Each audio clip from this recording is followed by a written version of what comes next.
All right, y'all. So we are here for our third episode of the Soda Citizen podcast. And thanks for tuning back in, and thank y'all for being here. Just to kind of give a quick background on what we're doing today. So we are focusing on the 5 Points area.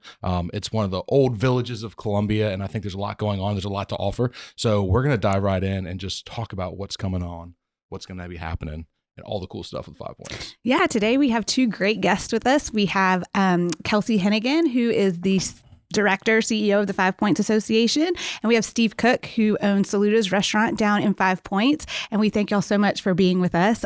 So we're going to start off with a couple quick questions for you. And Steve, we'll start with you first. Right. Besides Saluda's, what's your favorite restaurant in Columbia?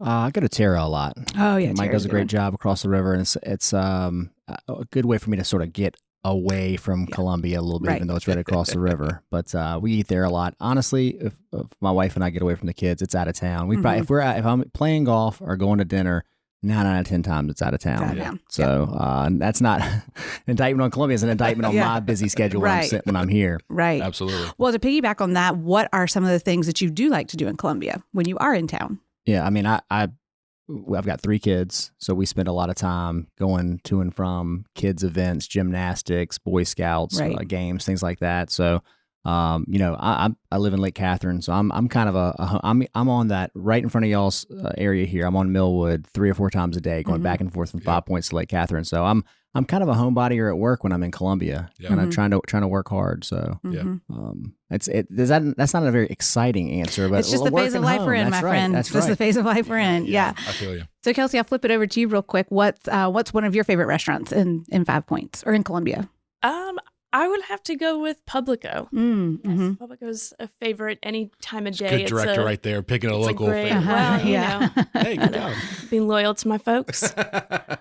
No, Publico's great. We were just there last week, actually. And what do you like to do in Columbia? What do you think are some fun things to do? So I grew up in Irmo and went to USC. So everything from the lake out in Chapin, kind of closer to where I live, to coming down to Publico for brunch, and I mean, all in between. So there's always something to be found to do. But I am mainly in 5 Points a lot. Yeah. I feel like if you're bored in the city, that's your fault. I feel like there's always something going on. And if you look hard enough, you can find a plethora of things to do. Well, that's part of the podcast too, is people get to like 6 things they can do in Columbia, right? Like the zoo, and there's so much more to do. And that's kind of where we're trying to get the word out on that. But to flip it a little bit. So Steve, we had Will Brennan, the newly elected city councilman. Is he over 5 Points too? Is that district? He's our representative. We work with Will a lot. He probably talk on the phone with him more than he would like. Yeah, I'm sorry about that. But he was actually on here, and he was saying his favorite date night is Saluda's, the pork chop in particular. So it's huge. We tell all 10 of our viewers that are probably listening about your restaurant a little bit, because we've been there. Sure. We had our team Christmas dinner there a couple years ago, but tell them about your restaurant, because it's awesome, and I think it's like a hidden gem, but it shouldn't be hidden. People, it's been there for 20 years, and people still to this day like, oh, I didn't even know you guys were up here. I've lived in Columbia my whole life. I'm like, all right, well, I guess which is kind of cool. I kind of like that, but at the same time, again, Saluda started in 1996. Richard Birch started, Richard Birch is one of the glitterati in Columbia. Yep. If he's not preserving historic homes, he's getting rent checks sitting from down getting coffee at Starbucks. That's right. That's right. And so I bought it in August 2006 when we were kind of like right after college, and I was trying to, so we've having a restaurant that's been there for a long, long time. It's kind of important for us to kind of just always re-energize it, and constantly kind of, it's different today than it was 6 months ago, and it's different than it was 6 years ago. So, but the food is American, which means we can do whatever the hell we want. So lots of French and Italian influences. It's white tablecloth, so it's nice for a business dinner, anniversary, birthdays. But you can come to the bar and have a glass of wine appetizer. Yeah, because your chef is like kind of European. He grew up in Italy. Okay. He's just as redneck Southern as we are, but he's spent his entire childhood in Italy and Germany, and so he's got a lot of that perspective, which is cool. His parents were missionaries, so they spent a lot of time over there, which is, again, it's a cool sort of talking to him about that stuff. It's like I'm planning a trip to Europe right now, and he's like, oh, go here, go there. He knows exactly kind of the background of everything. So and I thought something, I was doing some research, believe it or not, I did. And like the history of the building that y'all are in, which we had John from Historic Columbia on here often, but I'll let you kind of tell a little bit of the history because I thought it was really cool. yeah, I mean, it started. They had a VFW post. It's it's probably 100 years old ish. Hell, you might know more than me since you just read it. But so then when it was just like a lot of things in 5 Points, repurposed to be a variety of different things and chopped up. So there was a Marine recruiting office in there before they started it. There was I think the actual space, believe it or not, where we are, it was an auto parts store. And then there was obviously Joyful Alternative and that bar downstairs for a long time. But yeah, there was a officers club after World War II, and basically you go in there now and it looks like it's been there 100 years, but it's all relatively new. But the bar is repurposed from the Blakely Hotel in Philadelphia, which is 1885 or so. People say they love it. All I can do is stare at it and look at the things that need to be polished or scrubbed or whatever, because you can't replace it. The knob falls off, forget it. It's they don't sell those at Lowe's. Right. So yeah. That's awesome. Yeah, I really enjoyed that, the history part of that. So yeah. So Kelsey, just to ask you a little bit, how long have you been involved with the 5 Points Association? So I just hit my 8-month mark. Oh, congratulations. So I started at the end of May with the association and kind of jumped into, at that time, really just hit the ground running for Jerry Fest in October. And then Jerry Fest ended and we went full speed St. Pat's. So there has not been a breath in between. It's just been go, go, go. But I've really enjoyed getting to know the merchants of the village, walking around.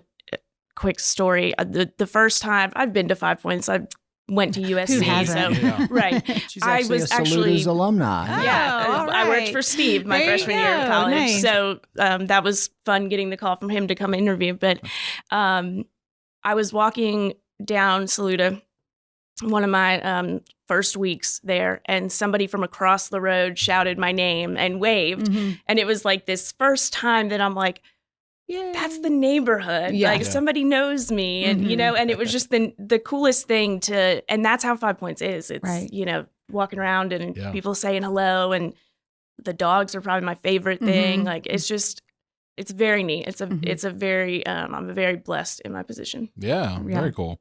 All right, so before we get to the St. Pat's Festival, which we do want to get to because that's a huge event for our area, but I want to talk about a little bit like the news, and we're not a news organization by any means, but I do like to let people dispel their own myths or kind of talk about what's going on in 5 Points, because you see it's in the news quite often. It's either a city councilman talking about what their plan is, or they're shutting down bars, or their safety concerns or whatever, and I think things have changed, but maybe people that aren't as aware know that. So kind of my question, I guess, would be, what's going on in 5 Points? What can you share that's going on in 5 Points, either through the city or y'all, that are kind of strategically, or maybe the city's not doing anything? I want to start with this comment. Okay. I think one of the first things that needs to happen is people learn where 5 Points is, because I think a lot of things happen in 5 Points that are very not in our footprint.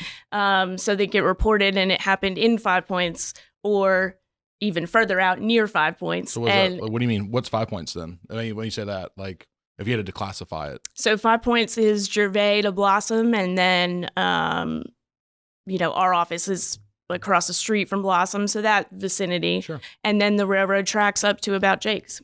Okay. Sure.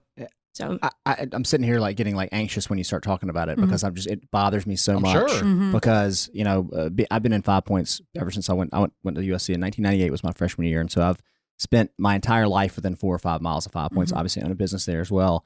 And I'll give you a good example. There was a guy at a gas station. This is 2 years ago, last year or so, and I guess he had his own gun and he shot himself in the leg. Okay, well.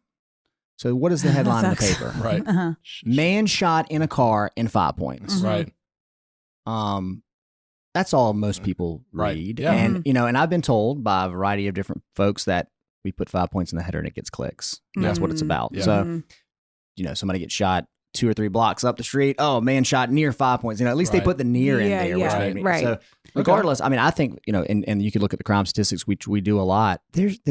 Five Points is just as safe as any other part of the city. It's, the Vista and Five Points are very comparable. Anytime you have large groups of people gathering, there's going to be, things that happen. You go to a USC football game, there's 85,000 people there. Some things are going to happen, right?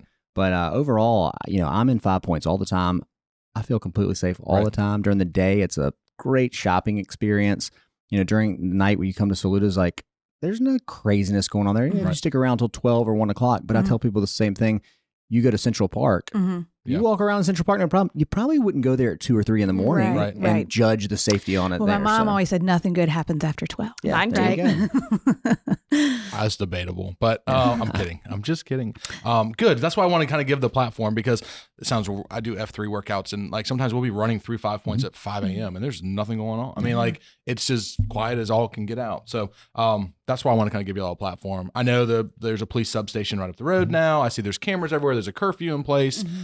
Have you seen a lot of changes since that has happened? Has that helped at all? Is it still what it is? Yeah, I mean, again, I think it's one of those scenarios where whenever you have a ton of people coming down there, specifically for the nightlife, again, some people think that's all 5 Points is sort of the college bars, people coming down there. But whenever that kind of happens, you're going to have a ton of people. My biggest issue, honestly, when I go through there at night, is people jaywalking or going against. That's to me, I'm like, oh no, that's dangerous. Yeah. And then anytime you have people that are intoxicated wandering around a downtown city area, that's sort of an issue as well. But overall, I mean, knock on wood, 5 Points is as safe as it ever has been, and the police do a fantastic job, sort of adapting to the way that they police it. They don't want to be over the top. And the USC police have started to give us a little help, something we've been asking for a long time.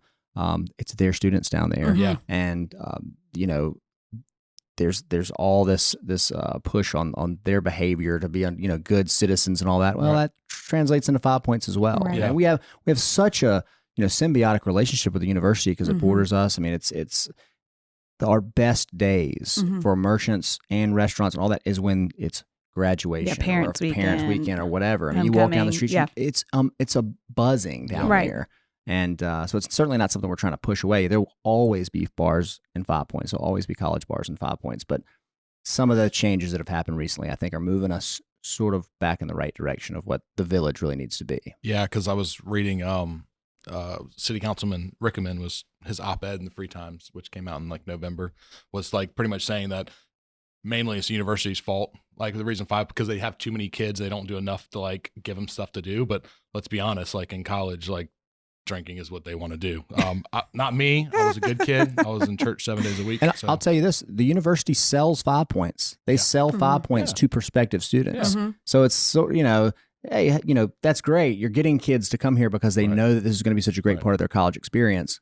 It's nice to get some of that help to kind of make sure that it's exactly the kind of experience that we want it to be. Yeah. Then you blame like incredibly cheap alcoholic drinks, like is bringing the kids down there and underage drinking, which that's a whole other issue. Sure. But, so I don't really want to ask this question, but I really do. So like, are there too many bars in 5 Points, or they need to step up a little bit, be a little more upscale and not 5 cents Jello shots? So I always feel like sometimes, like especially when I'm talking with Kelsey's here, I have sort of a perspective on it because I've been immersed in it for so long, and that maybe Kelsey sometimes like might not have, in the sense that I've seen what it was and what it's become and what it's changing into.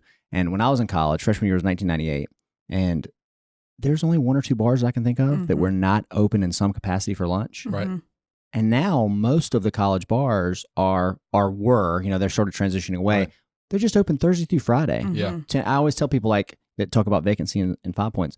Oh, wouldn't it be bad to have, your no tenant, an abandoned house or an empty house next door to you? Yeah, that would stink. What would be worse is if it was occupied, but they only showed up Thursday at 10 o'clock to party for 4 hours, and then they left and there was trash on the sidewalk. So as that sort of stuff is transitioned away, there more responsible operators down there is going to help the entire neighborhood. It's so easy to operate a college bar. If you have a college bar and you're done with it, you hand me the keys, I give you some money, and then I own a college bar. Right. You don't have to hire a staff and put out a menu and all that stuff. So as some of that stuff transitions, I think there's a great opportunity for the next wave of what 5 Points is going to be. There's so many hospitality spaces down there that are going to come open with some of these bars that are not there anymore. Right. It's just I don't view it as sort of, oh my God, what's going to, I view it as a great source of opportunity, because there's so much Yeah. available right now. So, Absolutely. and that's really the economic development plan that we've been working on with the city, and Daniel and Will is going to be a big part. We hope to spearhead some of that development. Yeah, absolutely. Random question. It's actually not on my list, but they've just done a lot of work over at MLK Park, like the raised boardwalk and all of that. Is that supposed to be helping with like flooding in the 5 Points area, kind of retention pond and all that? Yeah, I think I'm not an engineer or anything, but they've got it so it's not all used, Right. so they can fill up when the rain. And they we talked about possibly this came up in a meeting we had last week. Maybe should have done that on Granby's side as well, Right. Because that it's funny. 5 Points is in a swamp, Yeah. and you can't really tell it until you go up on like Hardin Street and look down from the neighborhoods, and you're like, oh, it's a big hole. It comes down in every direction, Yeah. and we get this bad. Another media thing we get all the time is every time it rains real hard, people are like, oh, we got a guy down in 5 Points. Let's go live to him. And we do not have flooding issues since they've done that streetscaping issue. Good. It's not nearly the same as it would be like on Gervais or Whaley, obviously. But yeah, I got way off the tangent of that park. Yeah. But yeah, that park has sort of helped it. It stops there, it goes underneath all of 5 Points and pops back up in Maxie Gregg. So something we're always looking at. I want to put a dog park in Maxie Gregg. That's one of the things I want to do. That'd be great. And we had that conversation last week. Yeah. And I'm like, how much could that cost? Yeah. It's a You fence. just need a fence. That's right. So I think that would help connectivity between them. Yeah, absolutely. Absolutely. So yeah, kind of shifting into the 5 Points, because I know you don't want to tackle the college bar scene down there. They're probably part of your association. But let's talk about the fun stuff. We met a couple weeks ago. We talked about St. Pat's and 5 Points. I personally love the event. Well, the parade at least, and we'll talk a little more Sure. about that. So in your 8-month tenure, what's in stock this year for St. Pat's and 5 Points? What do you have changed up, or what do you want to let people know about? So I think the thing that's changed the most is kind of what we're trying to tell people. So, we want people to know that don't know about the parade to come down and watch the parade. There's a whole part of the day, and St. Pat's mirrors 5 Points as a village. So as 5 Points transitions the same way we were talking about, St. Pat's is going to follow suit. So the whole morning, mid-afternoon piece of St. Pat's is more family friendly than maybe the evening after your college kids wake up and come down to have some fun. So our focus is as the festival as a whole, making it more community inclusive. We've partnered with other festivals in the area, Love Peace Hip Hop and or Hip Hop Family Day and Jam Room, and really trying to bring it all together.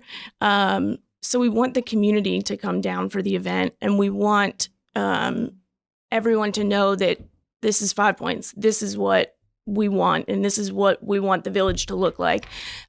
So part of that is viewing the parade from inside 5 Points. Okay. Making that the fun area. Yeah. So there's a lot of expansion for Hardin Street to make that a family-friendly area. That's kind of Chick-fil-A, that kind of part of Hardin? Yep. So 800 block of Hardin, where there will be a lot of family activities, interactive things to do, away from the festival. Right. Not in the center of everything. But to that point, once the parade's over, families kind of have their fun, and the message is come to St. Pat's as a family, enjoy the festivities together. But then mom and dad want to come back to see Band of Horses Saturday night. We will offer re-entry for parents that will get a special band that has not been done in the past. Right. They'll be able to get a band within the gates that allows them to come back in because they've already paid their admission. Right. So we don't want them to be huge. penalized. Yes.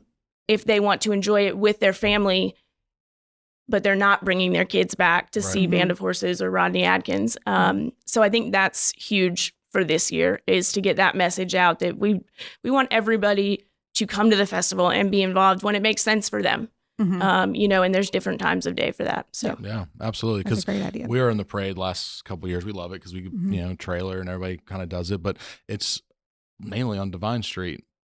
But when we talked, you're like, it's not Divine Street's parade. It's so bringing that inside the 5 Points area, you're trying to kind of just remind people that it's 5 Points Parade. Right. So we will have a personality near Saluda's or on the balcony that's going to do the announcing of the floats that are coming through. The fun part is going to be in 5 Points. Not that the parade isn't fun anywhere else, but you'll want to be inside the gates this year. We might have a special guest or something that happens. There may be. We cannot break that news on this podcast. Oh, so I wish that doesn't we exist could, then. but It's not on here. I just want to say you want to be in the gates for the parade. Okay, fair enough. Good. Oh, well, so speaking about St. Pat's, like I know I'm from here. I grew up on Wheat Street, so it was always really fun to watch all the people go to and from the St. Pat's Festival. Yeah, she never went. All right, it was just watching the people. Oh, I was definitely down there. But I've just seen it grow and grow and grow, and I'm just curious, like how we stack up. I mean, I know that Charleston has a big one. I know Savannah has a big one, but I would think what we have is probably one of the biggest ones in the Southeast. It is. I believe we are right behind Savannah. Oh, wow. Okay. So, as one of the biggest in the Southeast, if not beyond It that. depends on whose numbers you're looking at, but I mean, Okay. I've always heard the third biggest in the country after Savannah and Boston. Chicago. Oh yeah, Chicago. It Yep. does that big one, but they do it on St. Patrick's Day. We always Right. target that Saturday Mhm. around it, so it's a little bit of an apples to orange thing. But Mhm. and then Savannah's just a different animal entirely. Oh, right, Obviously, that's right. not what we're trying to do. Yes. Well, in that same breath, and Steve or Kelsey, feel free to grab this one, but I'm that guy that went to college here. Now I have kids. Like I'm that up and down kind of what I enjoy. The bands are great. Like there's 5 stages this year. Mhm. It's legit acts.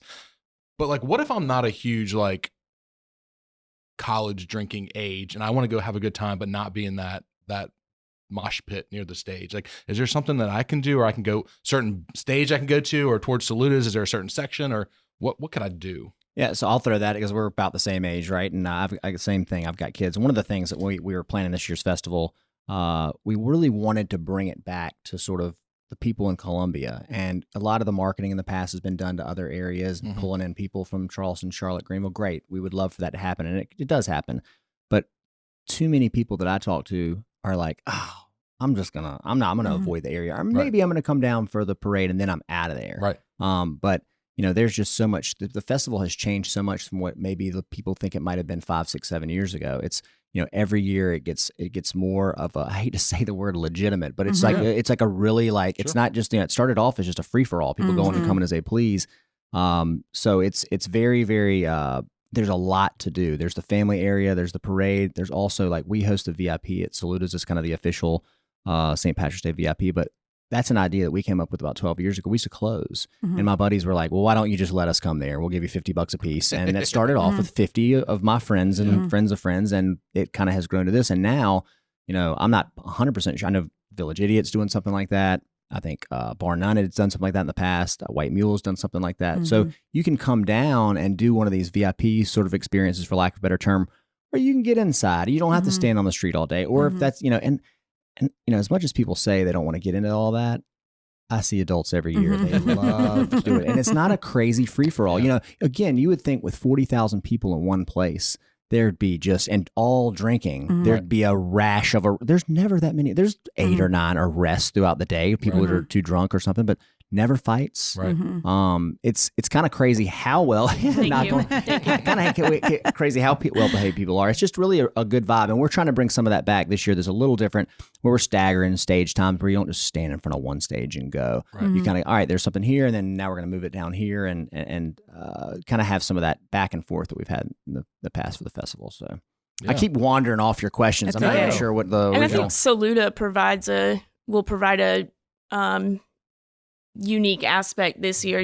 Hardin Street is Hardin Street. Saluda will have craft beer down Saluda Avenue, and so kind of giving a separate space there as well. Gotcha. That maybe will not be as Gotcha. Kind of have a cheap beer right. on one side and more of a craft beer on the Grown other up side. beer on one side, college beer on the other. Yeah, if Yes. Hardin Street's kind of the main drag where all right. the stuff's happening. Saluda is more of the adult sort of. We're trying to kind of create that. But I mean, Right. you know, who knows who's going to wander down what Right. street? And then you obviously have the kids area back towards Chick-fil-A. So there's just a lot of little pockets that we're working for that you know I think will be fun for people to walk and experience all the different. And parts all of of the those festival. different elements, the focal point is the fountain. I mean, that's kind of the nucleus where it's all. So from the fountain, you can go down Saluda. From the fountain, there's Hardin. And then from the fountain, there's, you know, Hardin to get to the family area. And that'll be where our official festival MC will be. And so as Steve talked about the staggering stage times, he'll kind of be guiding people to, you know, this is up next. To have something kind of in between acts and things like that. So we're very excited to add that dynamic as well. So real quick, one of you want to maybe just a real quick commercial for anybody that's listening? What time the parade starts? What time the gates park, open? What about the 5K? Just kind of hit us with the details real quick for the event. Absolutely. So the Get to the Green race starts at 7:30.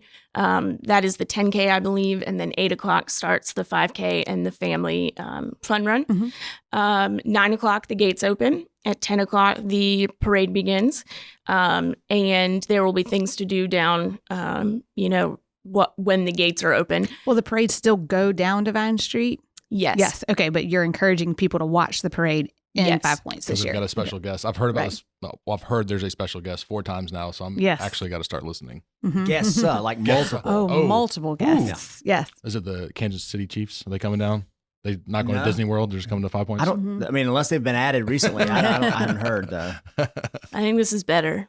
Yeah. It might be. Sorry, I didn't mean to interrupt. Okay, so 10 o'clock parade. Yes.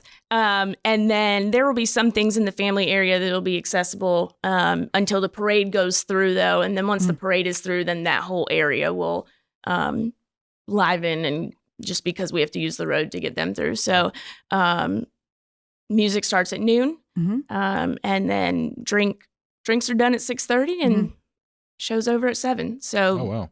7 o'clock, go home. Yeah. Get out. I've always been surprised at how well y'all break it down and clean it up. It's amazing. It is a quick. big team effort. Yes. And CPD and the city and our incredible volunteers. And to that point, you know, the people rallying the volunteers, our committee. I mean, They did an amazing it's job. amazing Yeah. all that our committee does. So the race, real quick, if they want to sign up for the race, is it where? You can go to gettothegreen.com. Okay. Or you can go to stpatscolumbia.com. Okay. You can buy tickets right online. Tickets are $20 pre-sale. They will be $25 at the gate. Okay. And a month before the festival, so mid-February, February 20th, there will be several locations in 5 Points that you can go buy tickets in person. Okay. So if you want your hard ticket or you just don't want to go online to get it, then there will be some places in 5 Points that we'll announce. So Heard a lot of people, that's like a tradition for them. They go down to Yesterday's, they sit at the bar, they have a beer with their couple buddies, and they buy their hard copies, and that's kind of like St. What they Pat's do. is ready to go. So That's pretty I cool. like that. Are most of the merchants open during? I can't remember. But A lot of them just got closed. bad memory, not because I drank too much while I was there. But like, Yeah. are the merchants open during the festival itself? I think it's a mix. Yeah. And I think my hope is this year to see more open, at least for the beginning part of the day. You can probably speak more to that than I can. it's really, it depends on, some people, again, we did at Saluda's, we just closed and just said, let's just avoid it for a long time until we found a way to fit into the festival. And so some people have, obviously the festival's been going on for 38 years. So people have found their way to move in, or they just want to take the day off. We're very aware that it's a disruptive day to the merchants in 5 Points and also the surrounding neighborhoods. It's not probably everybody's favorite day. Yeah. And our pitch, our justification for that is like, look at all the great things we do with the proceeds of this event, whether it's beautification or we donate tons of money to children's charities and other charities, and it does a lot of good things. So where were we at? Again, I keep going off on tangents. What was the normal question? Merchants. Yeah, Are they merchants. All right, open? yeah. So And I think we're doing more to try to, how Steve found his way with VIP, helping merchants find out kind How to of make it where work they for them. fit and, Yeah. what can we do together to make this a a better day. And part of that is our official kickoff will dye the fountain green March 13th. Part of that is that whole official kickoff week, kind of making it about the merchants, doing different specials with them and things for coming in the stores and things like that. So really trying to, they live there, and so we know, like Steve said, it's disruptive. And so we just want to, make it as pleasant as possible. Yeah, well, I grew up on Wheat Street, and now my family and I, we live up in Wales Garden. And so it's a great day to have a lemonade stand for anybody that's stuck at home because they can't get out of their driveway. Lemonade. It is a great, I'm dead serious. Lemonade and chips. Man, everybody coming up and walking to their cars will pay for some lemonade and some chips. So my kids get really excited about a lemonade stand. Then we have to bring them in when people start getting real dizzy. So is there anything else that we need to share with our listeners that y'all want to make sure that we got across to them about either where 5 Points is going, about the festival, or any other festivals that might be coming up? The sense of community you're trying to build, and then we can wrap it up from there. I think the one big thing I'll say is, visit 5pointscolumbia.com and sign up for the newsletter. We send out a newsletter once a month that has a little more as St. Pat's comes along, because we'll be sending all of that information. Right. But if you want the latest St. Pat's information, if you want to know what's going on in 5 Points, that's a great way to do it, our monthly newsletter. So awesome. Well, to end us out, I always ask this question to our guests, because this is really, we are the movers and shakers of the community. We kind of have the grassroots level where we want to take Columbia, so anybody can grab this one. But where do you see Columbia in the next 5 years? All this talk with all these snowbirds coming down and everybody coming towards the coast and everything else, where do you see it, or where do you hope it is in 5 years, or does it need to change? Well, I'll piggyback on the last question a little bit about 5 Points in particular. Sure. And then just take it in a whole nother direction. Yeah, I think that 5 Points. We talked about this a little bit before the podcast started. It's kind of got this. It's Columbia's sort of original entertainment district, and it's got this sort of buzz down there that it's hard to replicate. In a lot of different. There's whether it's Bull Street or other areas in North Maine. Yep. People are trying to get that feeling that we already have, and that's kind of, to me, the real special part of 5 Points. And as some of the changeover happens in the next few years, I think it's going to be an exciting time for 5 Points and Columbia at large. I always hear a lot of people talk about economic development in Columbia. Sort of, even though it's a booming economy, is it really booming here? Right. Seems to be everybody I know is doing better than they were, but you don't see the cranes on the skyline. You don't see some of the development. I see all the student housing that gets developed, and I kind of just dive into it. I'm like, all right, well, we want those people to stay. Right? They're going to live in Columbia regardless of what they build. We need to do a better job getting some of that talent to stay. We do graduations at Saludas all the time where, I'm from Virginia and we came down here for college, and what are you doing now? Going back or going to Atlanta or going to Charlotte. We want to keep some of those folks. And to do that, I feel like the resources, whether it's a city or just whether it happens organically, focus on making this a city that people want to live in. And it happens every year. It's more and more and more. But that, to me, seems to be what the focus should be. And in the next 10 years or so, hopefully that's what's going to happen. There's more young professionals. There's more affordable housing built downtown and I don't mean, super cheap apartments. I mean, just places that you can afford to live that with your entry level job. Right. And that will keep maybe some people here that might have otherwise migrated to Charlotte or Atlanta. Sure. Well, Kelsey, where do you see 5 Points next 5 years then? I will kind of piggyback a little bit off of what Steve was saying, mentioning the other districts like Bull Street. I think one of the things we've done is around our big conference table and in our office, we had every district at the table. So Rosewood, North Main, Bull Street, Divine Street, Main Street, North Main, Rosewood. Everybody was at the table. Yeah. So working together, we all talked about the events through the year and how we can help each other with those events and working together instead of kind of being siloed, which I think, we've had a lot of that in the past, to nobody's fault, but now working together to try to, use all of our audiences to get messaging across and to help each other. So I think that'll be a big improvement for the city as a whole and for 5 Points as well, just getting, the word out further. Yeah, absolutely. Because we were big believers, and we did these videos years ago about we call them the hot spots in Columbia, because you can do a neighborhood, but honestly, there's at least 8 neighborhoods that touch 5 points. I mean, and that's really what people buy into. Now they'll buy based on their price range in one of those 8 neighborhoods, but they want to live near something, whether it's 5 Points or the North Main or wherever. So I applaud y'all for what you're doing. I've seen a change in 5 Points that's needed. I enjoy going down there. We had lunch. We have lunch there more often than not because obviously we're real close to 5 Points. And we really enjoy it. So we appreciate everything y'all have done and the torch that you're carrying, and the St. Pat's Festival, which is going to be a good attraction as well. So thank y'all for being here. Thank y'all for Thank you so much for doing having this. us. Yeah, Oh, yeah. thanks. Hey, everybody, thanks so much for tuning in to our Soda Citizen podcast. We hope that you found the content relevant and exciting to listen to. We'll be dropping these as frequently as we can. And if you have any ideas that you'd like to see featured here, feel free to drop us a link below. And thanks to Andrew Miles for being the greatest producer we have in our company. So we hope you found this relevant. Keep an eye out or an ear out because we're going to be dropping these pretty frequently. So see you soon.